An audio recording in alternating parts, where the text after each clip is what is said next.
오늘은 첫 번째 챕터 History and Basic Concept, 즉 건설 관리의 역사와 기본적인 개념들에 대해서 함께 공부해 보도록 하겠습니다. 자, 우리 교과서는 총 20개의 장으로 구성이 되어 있죠. 그 중에 오늘은 첫 번째 장 History and Basic Concept에 대해서 공부를 할 예정입니다. 자, 1.1 Bridge and History라고 되어 있는데요. 자, 이 슬라이드의 그림을 보시면 미국 신시내티에 위치한 러블링 브릿지를 사진으로 보여주고 있는데 신시내티라는 곳은 미국에 있는 오하이오주에 있는 도시죠. 이 정도 위치에 동북부에 있는 오하이오주의 도시 이름입니다. 이 러블링 브릿지라는 것은 전 세계에서 가장 오래된 현수교라는 측면에서의 의의가 있는 거고요. 이때 이 교량의 이름인 러블링이라고 하는 이름은 이 프로젝트를 진두지휘했던 프로젝트 매니저, 보통 PM이라고 부르죠.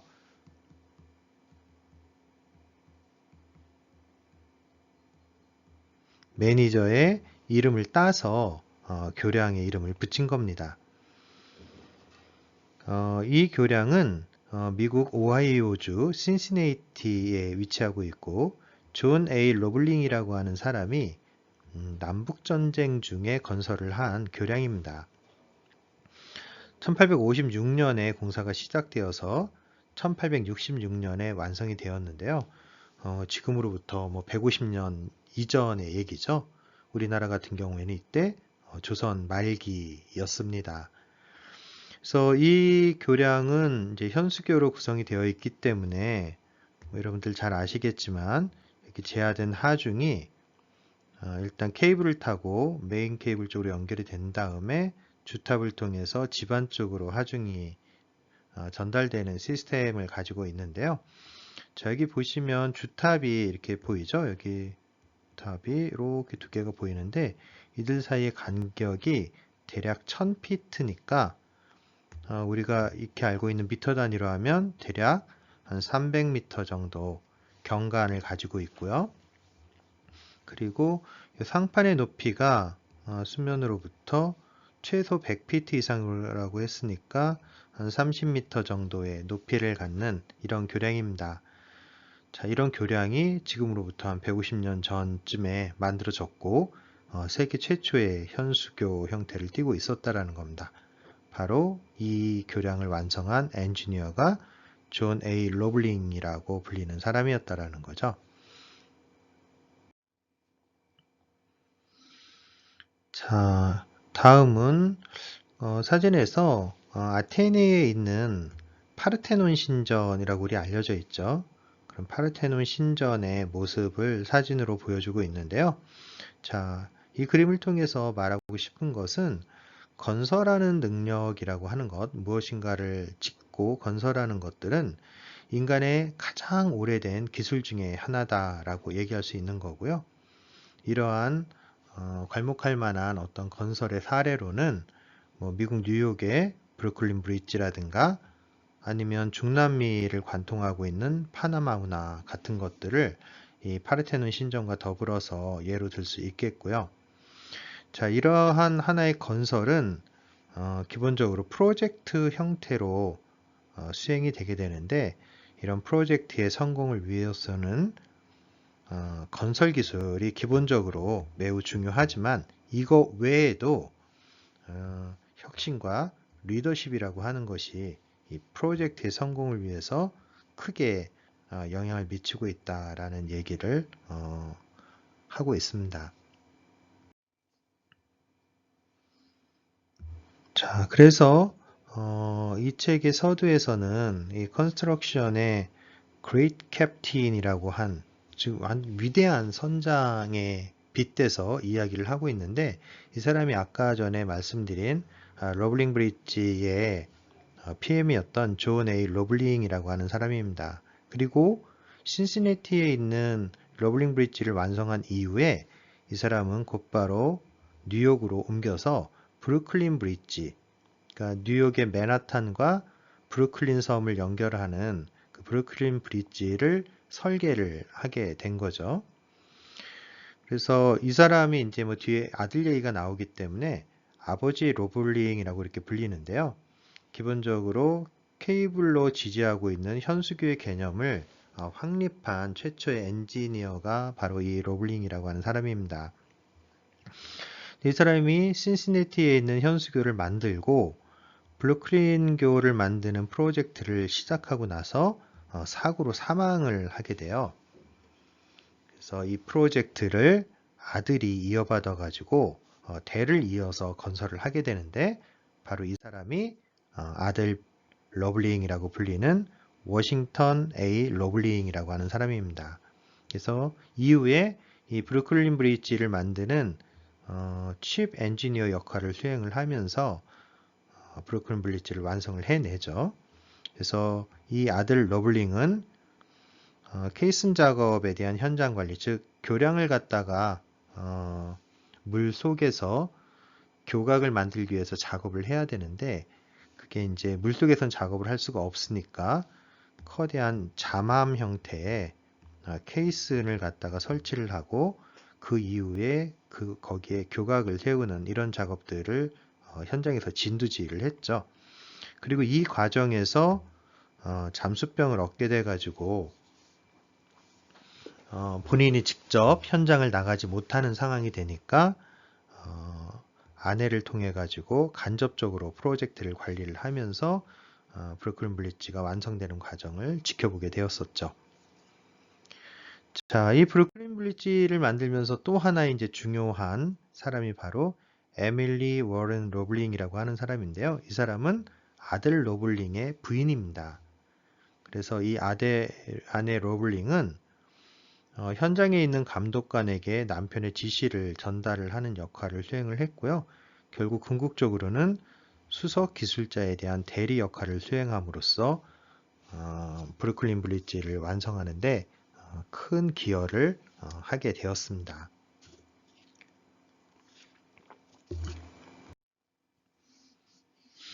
자, 1.4에서는 파나마 운하에 대한 이야기를 들고 있는데요.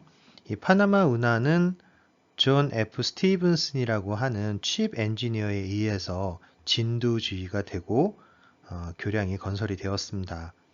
존 F. 스티븐슨이라고 하는 사람은 기본적으로 대서양과 태평양 사이를 가로막고 있었던 중남미 대륙, 그 파나마라고 하는 쪽에 바닷길을 갖다가 연결하는 것을 목표로 하고 있었고요. 바로 이것이 파나마 운하입니다. 근데 이것이 존 F. 스티븐스 시절에 처음 시도가 된 건 아니고요. 최초에는 프랑스가 시작을 했고요. 이후에 미국이 이 프로젝트를 이어받아서 완성을 했습니다. 자, 이때 이건 사실 뭐 정치랑도 좀 관련이 있는데요. 1903년에 콜롬비아로부터 그 파나마 공화국이 건국을 하게 되는데 이때 미국이 상당 부분 좀 무력 외교를 통해서 지원을 좀 해줬죠.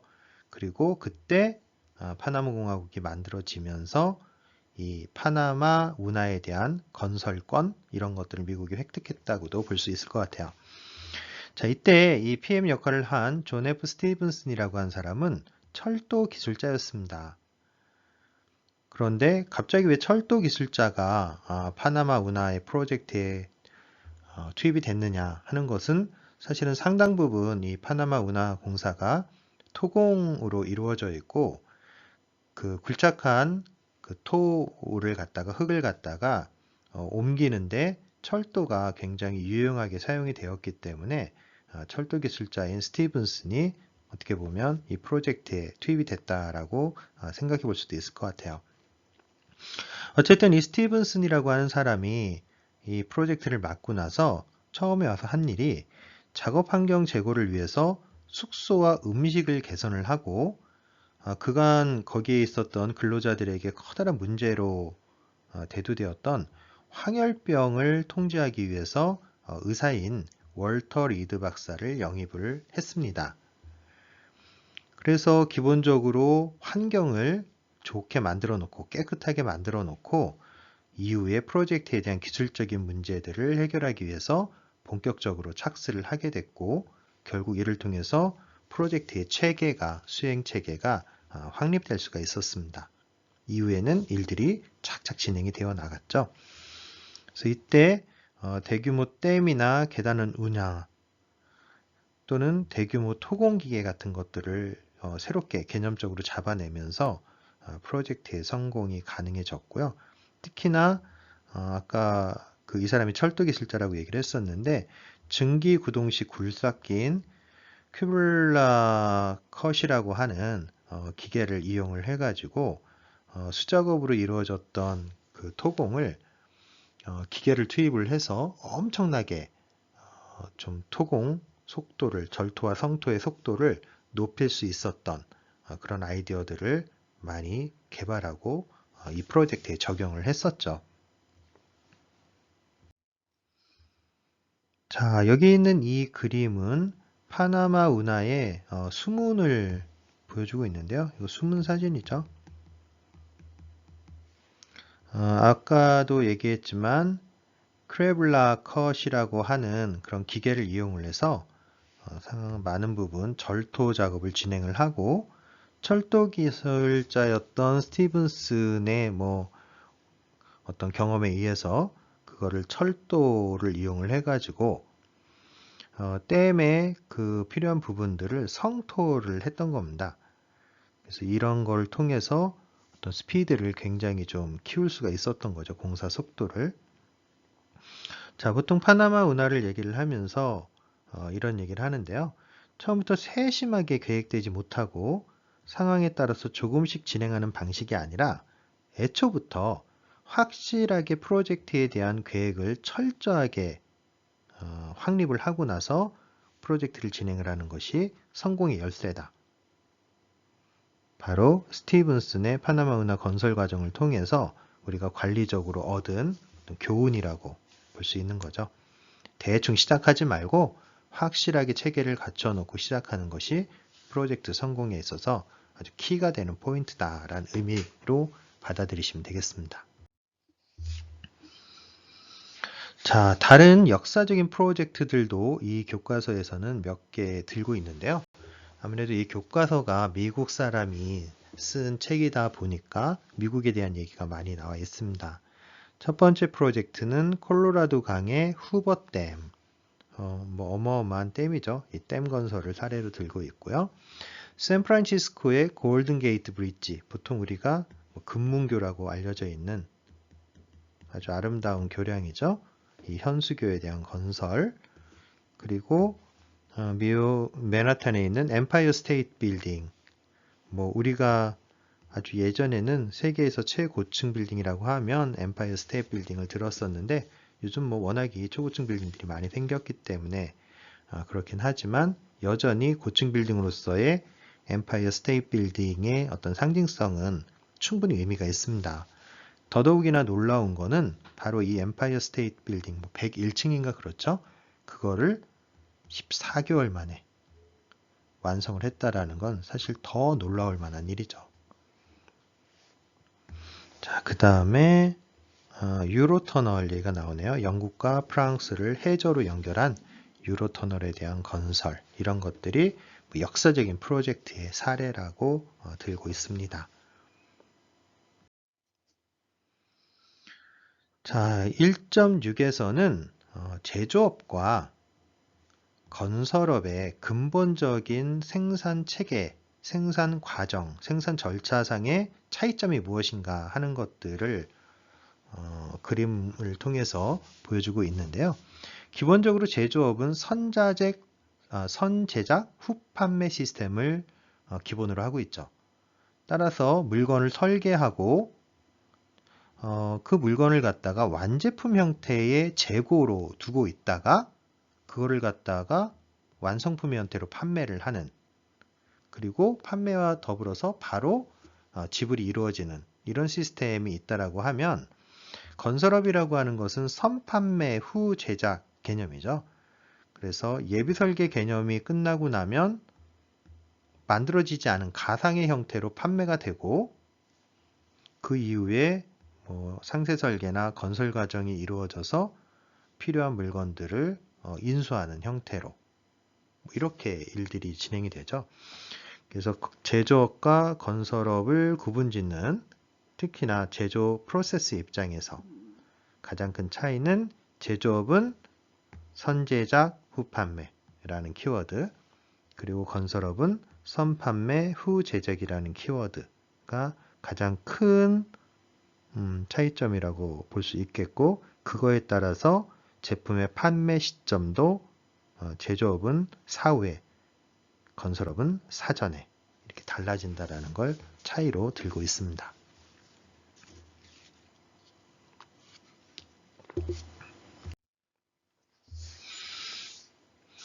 자, 1.7 프로젝트 포맷에서는 제조업과 건설업이라고 하는 거를 제품의 수량 측면에서 대비를 하고 있는데요.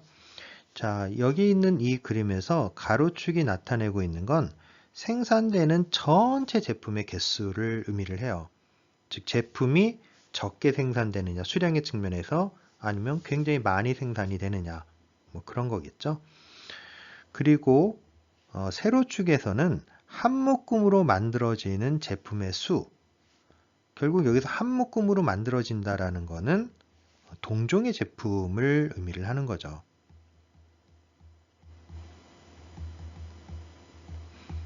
즉, 한 종류의 제품의 수가 얼마나 많은가, 뭐 이런 것들을 의미를 하는 겁니다. 따라서 여기에서 매스 프로덕션 시스템이라고 하는 건 생산되는 제품의 수도 매우 많지만 한 종류의 제품의 수도 엄청 많다는 거예요. 따라서 나중에 제품의 종류를 따져보면 상대적으로 제품의 종류가 몇 개가 안 됩니다. 소품종이라고 얘기할 수 있죠. 반면에 이 아래쪽에 있는 프로젝트 형태에서는 실행되는 전체 프로젝트의 개수가 많지 않죠. 절대적인 개수도.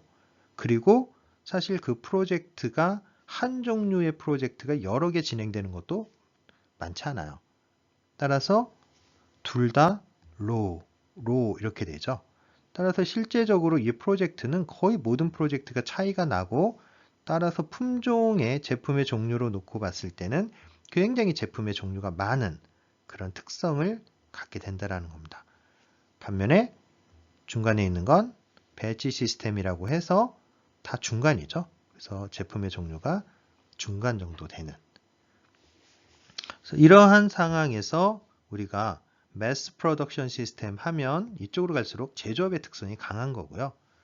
프로젝트 하면 이쪽으로 갈수록 건설업의 특성이 좀 강하다라고 볼 수 있겠습니다.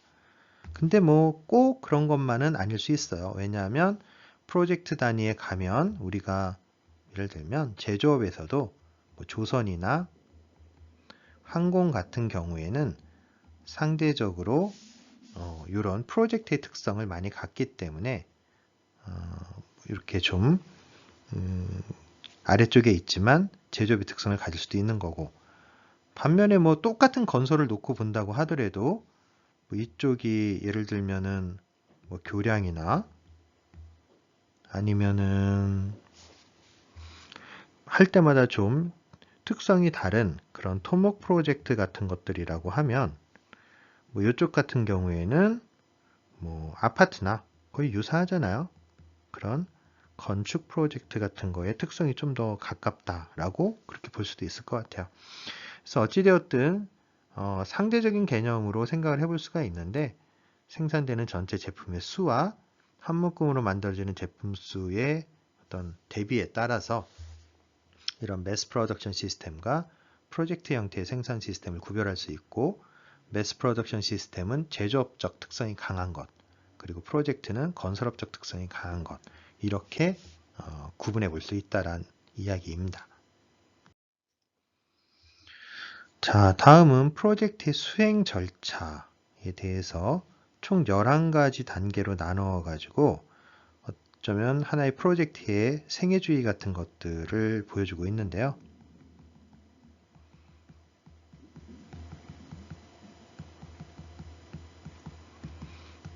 자, 하나씩 읽어보면 첫 번째 단계가 시설에 대한 건설주의 요구사항 파악하는 것, 그리고 그 다음이 실현 가능성 검토 및 비용 예측, 개념 설계를 진행하기 위해서 설계 전문가를 고용하고 개념 설계, 상세 설계를 진행하고 그에 따른 비용을 추정을 합니다.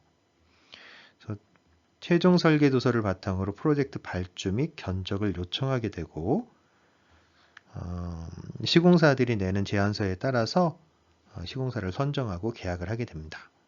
이후에 시공 과정이 이루어지고 시운전을 통해서 만들어진 구조물의 검증, 성능을 검증하게 됩니다.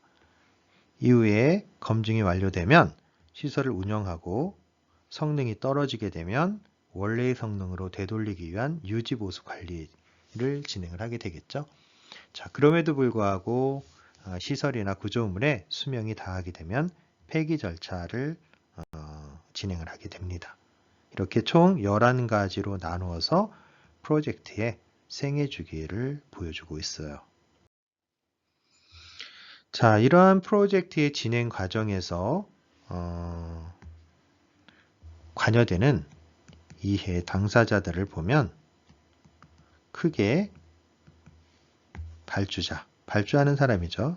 그리고 시공자, 그리고 설계자, 이 세 개의 주체들이 서로 이해관계를 좀 달리할 수 있겠고 이들의 협력에 의해서 프로젝트가 성공적으로 진행될 수 있다라고 얘기할 수 있겠습니다. 자, 1.9에서는 컨스트럭션 테크놀로지와 그리고 컨스트럭션 매니지먼트를 좀 구별해서 얘기를 하고 있는데요. 자, 컨스트럭션 테크놀로지 하면 건설 기술 이렇게 번역을 할 수 있을 거예요. 그래서 우리 토목공학의 입장에서 봤을 때는 뭐 구조공학이나 수공학이나 토질공학이나 측량공학 같은 측량학 같은 이런 것들이 컨스트럭션 테크놀로지 건설 기술로 분류가 될 수 있겠고요. 시공 기술이나 공법을 선택하는 것과 관련된 어떤 지침들을 제공할 수 있는 거죠. 자, 반면에 컨스트럭션 매니지먼트 하면 건설 관리로 번역이 될 수 있을 테고요. 우리 학과에 설치된 5개 전공 중에 건설 관리 및 시스템 공학 관련된 내용들이 건설 관리와 관련이 좀 높겠고요. 이 건설 관리에서는 주어진 자원을 어떻게 하면 최적으로 활용할 수 있을까? 뭐 이런 거를 고민하고 있다라는 거죠. 이때 주어진 자원이라고 하면 보통 4Ms라고 얘기를 하는데 M으로 시작하는 단어들 4개를 갖다가 얘기하고 있는 거예요. 맨파워, 머신, 머티리얼, 머니. 그래서 맨파워 하면 인력이 될 테고요. 장비, 그리고 원자재, 그리고 머니 하면 자금, 뭐 이런 것들이 되겠죠. 그래서 인력이나 장비나 원자재나 자금을 어떻게 하면 효율적으로 사용을 해서 우리가 원하는 납기 내에, 원하는 예산 안에, 원하는 품질의 시설들을 만들어내는 이런 것이 바로 건설 관리의 주요 관심사가 된다는 겁니다.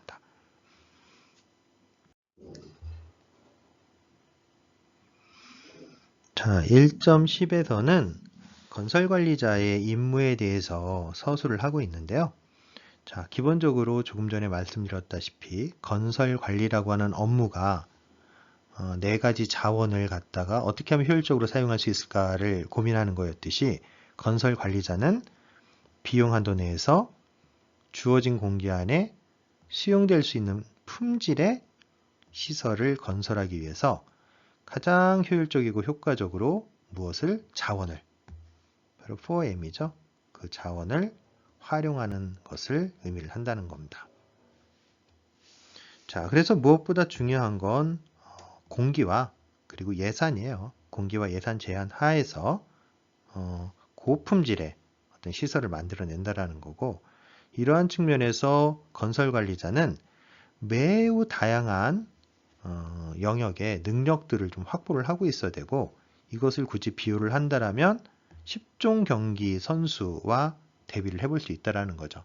즉 10가지 종류의 스포츠를 할 수 있는 것처럼 아주 다양한 분야의 능력들을 갖추고 있어야 네 가지 자원을 이렇게 잘 믹스 매치를 해가지고 우리가 원하는 형태의 시설물을 아주 싼 가격에 주어진 공기 내에 즉 빠르게 고품질로 만들어낼 수 있는 그러한 활동들을 수행해낼 수 있다는 겁니다.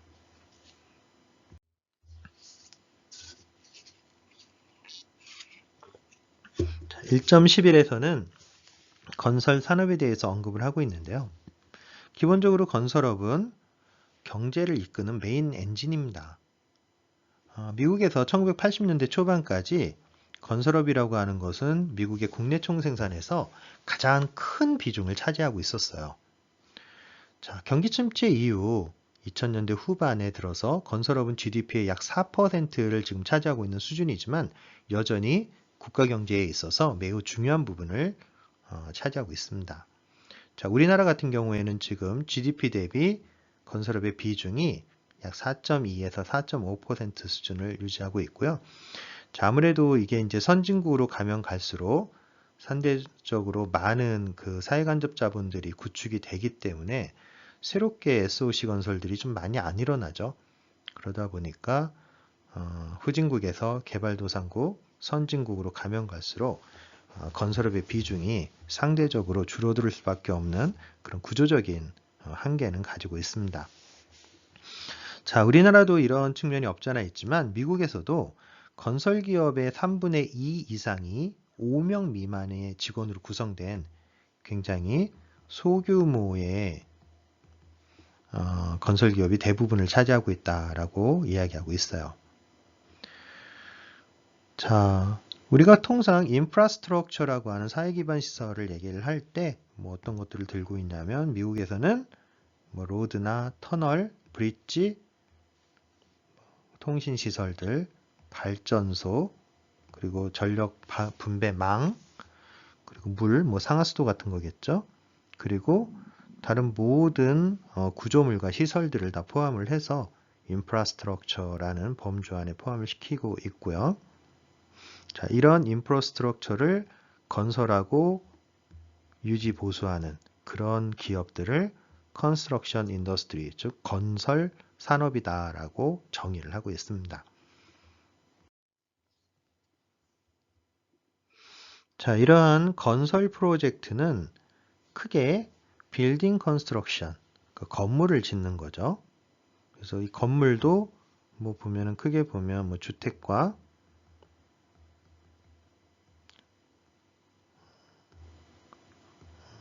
상업시설, 뭐 상업, 그걸 뭐라고 표현해야 되죠? 비즈니스 하는 그런 시설들, 주거용 건물, 뭐 이런 것들로 좀 구별을 해볼 수 있다라는 거고요. 엔지니어드 컨스트럭션 하면 우리가 통상 알고 있는 토목 분야의 사회간접자본들을 주로 명시하고 있다라고 보시면 되겠습니다. 그래서 하이웨이 컨스트럭션이라든가 뭐 하수처리장, 뭐 수해방지 시설들, 댐, 교통, 뭐 고속도로 포함해서요. 그리고 각종 파이프라인들, 그리고 뭐 수로 같은 것들. 자, 그런데 미국에서도 실제로 작은 정보를 추구한 지 꽤 오래됐기 때문에 이 사회간접 자본을 국가에서 직접 설계하지 않고 대부분 민간에 의존을 하고 있다고 합니다. 그래서 뭐 우리나라도 유사하지만 설계 능력이 국가에 있다기보다는 대부분 민간 쪽으로 이양이 된 상태다라고 이야기할 수 있겠습니다. 그 다음에 세 번째 유형은 인더스트리얼 컨스트럭션에서 산업시설들, 말 그대로 뭐 공장이죠. 공장. 이런 거 짓는 것들을 이야기하고 있습니다. 자, 그래서 대략 보면 건설업 시장을 구별을 해보면 뭐 미국 기준이긴 하지만 산업시설이 5에서 10% 정도, 그리고 주택이 30에서 35%, 건물이 35에서 40%. 여기 건물은 이제 뭐 비즈니스라 그랬잖아요. 뭐 학교나 대학이나 병원이나 상업시설이나 창고나 뭐 경공업 시설, 극장, 정부 건물들, 그리고 상업시설들, 그리고 뭐 레크레이션 센터 같은 것들을 다 포함해서 그렇다는 겁니다.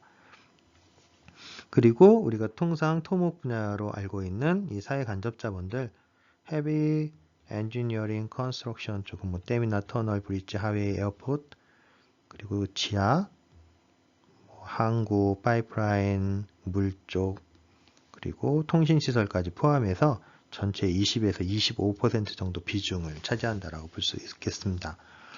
그래서 뭐 공장 쪽은 좀 애매하고 건축의 성격이 좀 강할 테고 이런 것도 좀 건축이고 토목 쪽 영역을 본다 그러면 뭐 이런 쪽 정도 영역이 전체 건설 시장의 비중을 차지하고 있다라고 이야기할 수 있겠습니다.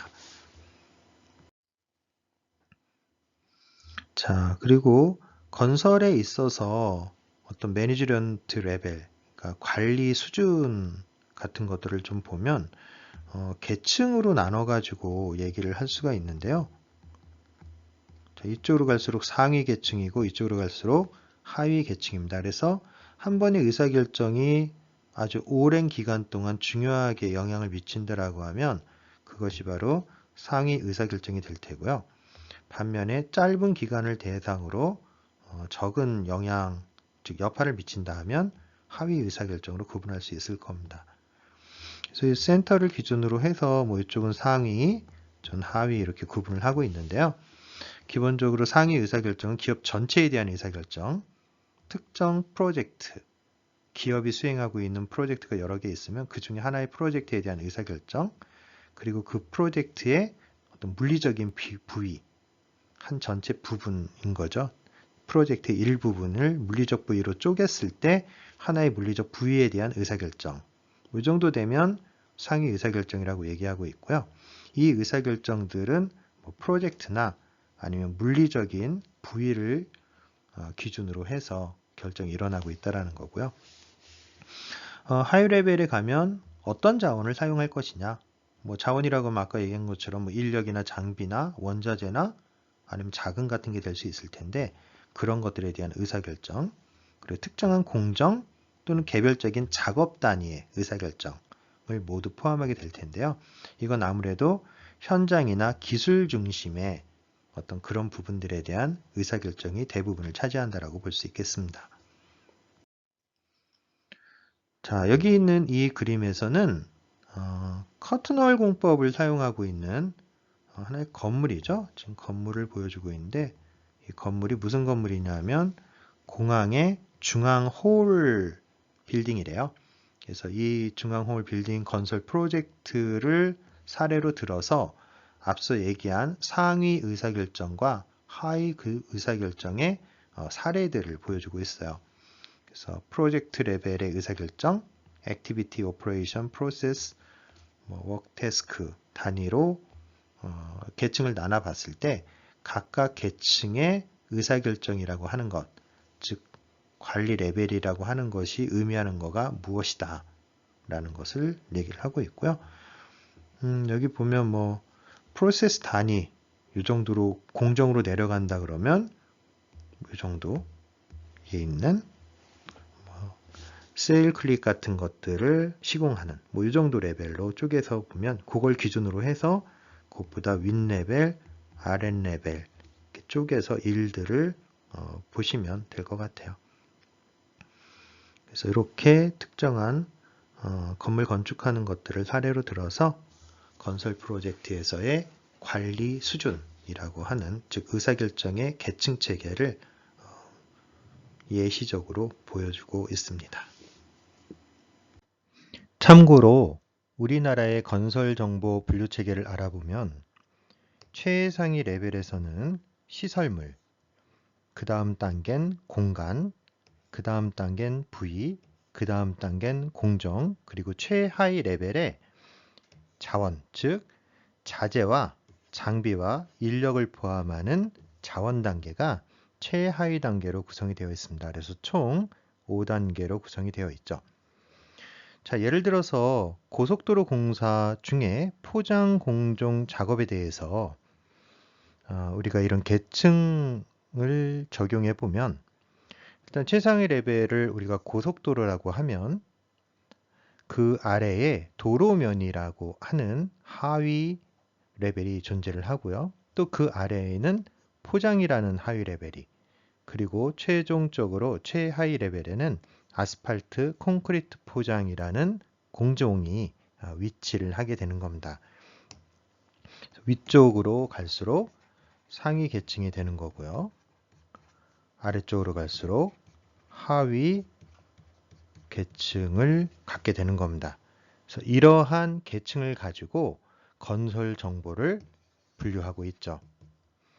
그리고 이러한 건설 정보의 분류 체계는 기본적으로 Work Breakdown Structure를 구축하는 기본적인 원칙으로 적용이 되고요. 이렇게 WBS가 구축이 되고 나면, 즉 프로젝트에 대한 계획이 수립되고 나면 그걸 바탕으로 원가 관리와 공정 관리가 이루어지기 때문에 그 기준을 마련하는 건설 정보 분류 체계는 우리가 매우 중요하다라고 얘기를 할 수 있는 겁니다. 그리고 또 그 분류 체계를 통해서 프로젝트 계획을 수립하는 이런 과정 역시 원가 관리와 공정 관리를 수행하기 위한 기본적인 전제 조건이다라고 얘기할 수 있는 것입니다.